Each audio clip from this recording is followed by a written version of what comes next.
Hi, I'm so glad you're here. I'm going to read this story called Franklin is Messy. Franklin can count forwards and backwards. He could zip zippers and button buttons. He could tie his shoes and count by twos. But Franklin was so messy that he could hardly ever find his things, even special things. One day, Franklin searched for his sword. It was special because he had made it himself from cardboard and wood and string. Franklin needed it to play knights in armor with his friends. He looked all over. He found a bag of marbles he thought he had lost. He found a brown apple core. He even found his favorite baseball hat, but he couldn't find his sword. "Have you seen my sword?" Franklin asked his mother. Franklin's mother looked around his room. She shook her head. "All I see is a big mess. Please tidy this room before you go out to play." Franklin muttered to himself, "Why all the fuss about a little mess?" He had more important things to worry about. He might miss playing knights. Franklin hurried. He opened his closet and heaped an armful of books inside. He piled all his blocks in the middle of his room. He threw his hat in the corner and put the apple core in a drawer. "All done," he said to himself. Still, he hadn't found his sword. By the time Franklin reached Bear's house, his friends were already playing knights. Bear slashed the air with his sword. Beaver lunged at the evil dragons. "Hurry, Franklin," shouted Bear. "We need you." "I can't," whispered Franklin. The game stopped. "Why not?" they asked. "I don't have my sword," said Franklin. Bear was disappointed. "But how can we play knights without swords?" he asked.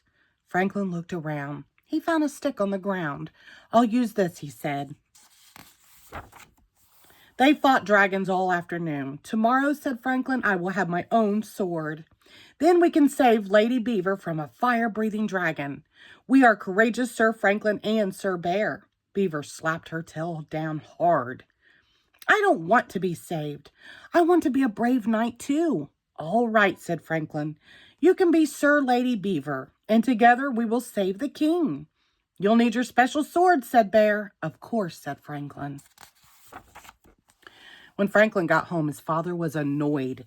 "I found this in your drawer," he said, holding the apple core. "That's not where it belongs. And I found this hat on the floor. That's not where it belongs either." Franklin threw the apple in the garbage and hung his hat. Why all the fuss about a little mess? Goose came by looking for a puzzle she had loaned to Franklin. "Can I please have my puzzle back?" she said. Franklin looked. His room was such a mess that he couldn't see the puzzle among the books and crayons and blocks. "Maybe it's in my closet," said Franklin. Franklin opened the closet door. It was messy in there, too. He stepped inside. Crunch! It was a very loud noise. Franklin's parents came rushing in. "Are you all right?" they asked. "I'm all right," said Franklin, "but my sword isn't." He held up the shattered pieces. "What a mess," Franklin said sadly. "Maybe you need more places to put your things," said Franklin's mother. They found boxes in the basement. They painted them and named them: toy box, puzzle box, costume box, block box. They put books on the bookshelf. Then they put a special hook on the back of the door for a new sword.